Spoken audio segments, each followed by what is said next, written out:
con el biólogo y ambientalista Alex Ferguson. ¿Cómo estás, Alex? ¿Cómo te va? Muy bien, Vladimir. Gracias por la invitación. Gracias a ti por aceptarla. Bueno, caramba, vamos a hablar un poco sobre este derrame que se ha originado en la refinería El Palito, de acuerdo pues a los datos del biólogo Eduardo Klein, que ha publicado unas imágenes que estamos hablando de unos 225 kilómetros cuadrados, ¿no? Más o menos, sí. ¿Qué nos Sí, puedes decir cierto. sobre este hecho? Bueno, sobre el hecho mismo, en realidad no tenemos todavía más que la información de Klein y las imágenes que han sido bajadas desde el satélite para cubrir el área.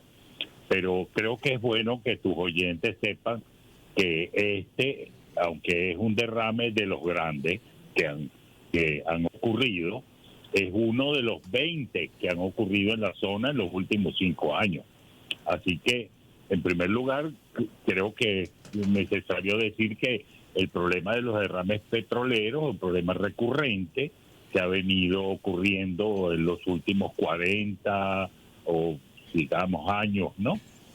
Pero que efectivamente se ha agravado en la última década, ¿no?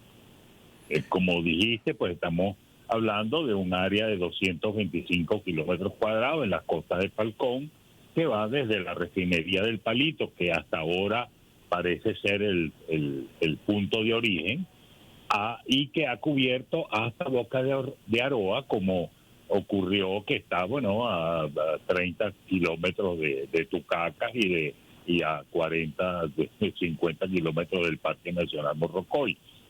Es algo parecido a lo que ocurrió en el 2020, cuando se derramaron 20,000 barriles de petróleo, de modo que no es nada nuevo, aunque este es quizás el segundo más grande de los que ha ocurrido en los últimos 5 años, y la expectativa, según las corrientes del Golfo Triste y todo lo demás, indican que este derrame va a llegar al Parque Nacional Morrocoy, a donde no ha llegado porque todavía está en el área de Boca de Aroa.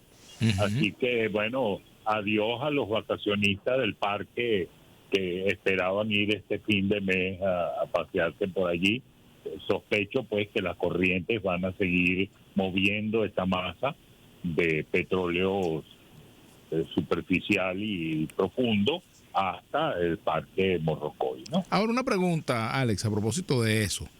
El impacto que esto tiene y el proceso de recolección puede revertir los daños. O sea, ¿cuál es el impacto que esto tiene en el ecosistema marino ahí?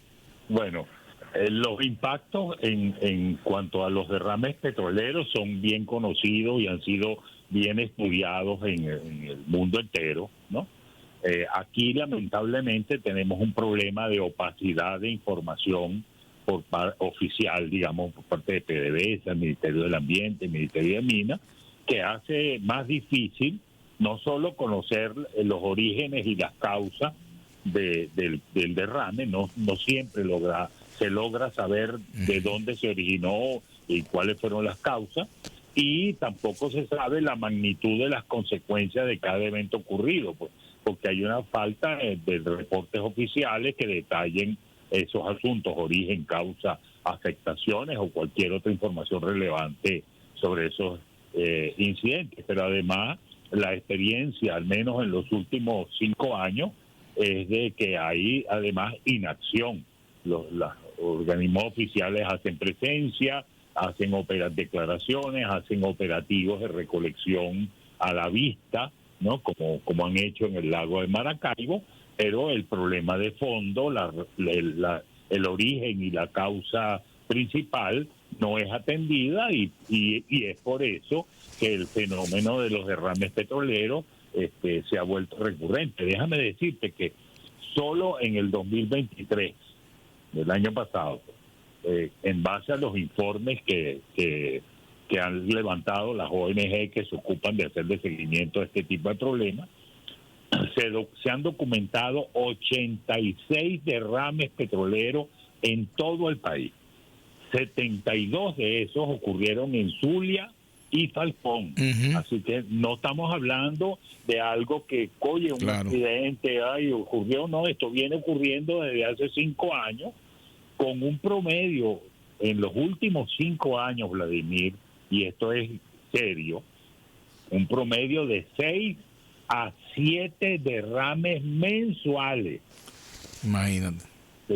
Te repito, solo en el año pasado hubo 86 derrames, 72 de ellos ocurrieron en Zulia y Falcón, y los restantes en Anzoátegui y en Monagas, que como no es costa, no se habla mucho de ello, pero en Monagas ha habido 7 derrames producto de rupturas en el oleoducto que lleva el crudo desde la faja petrolífera del Orinoco hacia el norte, y que va lamentablemente a todo lo largo del río Guarapiche, que es uno de los ríos principales del estado Monagas. Haya habido 7 derrames solo el año pasado por rupturas en esas tuberías. ¿No se supone que una empresa petrolera como Petróleo de Venezuela debe estar, digamos, sometida a permanentes evaluaciones ambientales sobre el cumplimiento de los parámetros tanto nacionales como internacionales en materia de cuidado al medio ambiente, por ejemplo? Sí, bueno, ese es su papel. Hay una dirección de ambiente en PDVSA con la cual yo he trabajado a lo largo de los últimos, no sé, 30 años, ¿no? Sí, esa dirección de ambiente debería ocuparse de la evaluación de los impactos, que hay de muchos tipos, pues, ¿no? Hay impactos de una gran variedad de tipos, que incluso son una renta para PDVSA, porque PDVSA tiene que pagar por cada vaca que se muere de calor porque pasa se instala en una tubería o la tubería le impide pasar y la vaca se muere de sed porque quiere pasar, y el PDVSA tiene que pagar por eso, y eso viene ocurriendo desde hace, no sé, desde que yo tengo uso de razón. De modo que hay muchas fuentes. No hay, lo que está claro es que todos esos mecanismos de control no han funcionado, al menos, y creo que esa es la razón por la cual en los últimos 10 años los problemas ambientales, socioambientales, propiamente se han agravado. ¿Y cómo contabilizar eso, o cómo describir esos problemas que se presenta cuando hay un derrame? O sea, ¿qué pasa en el mar, por ejemplo, cuando el derrame es en el mar? ¿Qué pasa allí? ¿Cuál es la...? Claro, hay ¿Y cuánto tiempo ocurre eso? En fin. Claro. Bueno, sobre eso podríamos estar hablando un buen tiempo. Pero primero está el impacto inmediato, que es la afectación del paisaje y de las capacidades del paisaje. Por ejemplo, es cuando en Boca de Arroa tiene las mejores playas que hay antes de Morrocoy, están ahí en Boca de Arroa. Bueno, playas, digamos, de 80 metros de ancho. Bueno, esas playas, olvídate, ahí no hay turismo, ahí toda la gente que vive de vender empanadas, de vender alimentos, de alojar gente, de ofrecer bebidas y diversión y tal, bueno, olvídense de eso no va a poder ocurrir allí. Lo mismo ocurre, pues, si cuando eso llegue a Morrocoy, pues olvídate, Morrocoy recibe cerca de 400,000 visitantes por año. Por supuesto, esta es la época perfecta para Morrocoy, ¿no? 400,000 visitantes por año. Olvídense de eso. En las próximas 2, 3, 4 semanas, Morrocoy estará inhabitable, pues, ¿no? Pero luego tienes el problema con los pescadores. Claro. ¿No? Tienes el problema del impacto de contaminación que deja en las playas y que se puede prolongar por años, ¿no? Si tú, vas al Supí allá en Paraguaná y todavía tienes que estar cuidándote y llevarte un poquito de alcohol o gasoil para limpiarte las manchas de las bolitas de petróleo que hay ahí permanentemente en esa playa, porque ahí digamos, todos los cuerpos todas las corrientes que pasan por el norte de Venezuela terminan ahí. Recordemos que durante el desastre de Vargas, la mitad de los cadáveres y restos que llegaron justamente hasta esas playas de Paraguaná, ¿no? Porque la corriente las lleva para allá, de modo que los problemas son de mucho tipo y además de muy largo plazo. Y tienen un problema no solo por los pescadores que no pueden salir porque con las lanchas y este petróleo no hay manera, pues los motores se dañan, sino que además la pesca misma sufre un impacto porque la pesca, una parte muere de los cardúmenes de peces que habitan la zona. Hay un impacto terrible sobre los arrecifes de coral que son abundantes en esa zona, de modo que hay problemas de muchos tipos, ¿no? Digamos, por un lado los problemas ambientales, pues el impacto sobre la diversidad biológica, el impacto sobre los corales que son allí particularmente vulnerables, la calidad del agua, etcétera, pero además están los problemas socioeconómicos, pues, ¿no? Eso, cada derrame de eso provoca desastres sociales, pues, ¿no? Falta de agua, falta de alimentos, falta de trabajo, los ingresos se vienen al suelo en las áreas donde los pescadores hacen actividad y hay derrames, etcétera. Pero, y bueno, y estamos hablando de petróleo solamente, no hablemos de otros dos graves problemas asociados también a la responsabilidad de PDVSA, que son los derrames de gasolina. Los registros disponibles indican que en los últimos años se han vertido al mar 360.000 litros de gasolina. Wow, imagínate. ¿No? Y agregue ahora las fugas de gas, que en Oriente son frecuentes, incluso allí en la zona del Pallito, las personas que viajamos hacia Falcón, nuestra tierra, bueno, cada vez que uno pasa por ahí siente los olores y los problemas, incluso a veces causan, hay que detener el tráfico, impedir que se pase porque puede haber intoxicación con los gases que hay ahí, ¿no? De modo que aquí estamos frente a un problema grave que no es nuevo.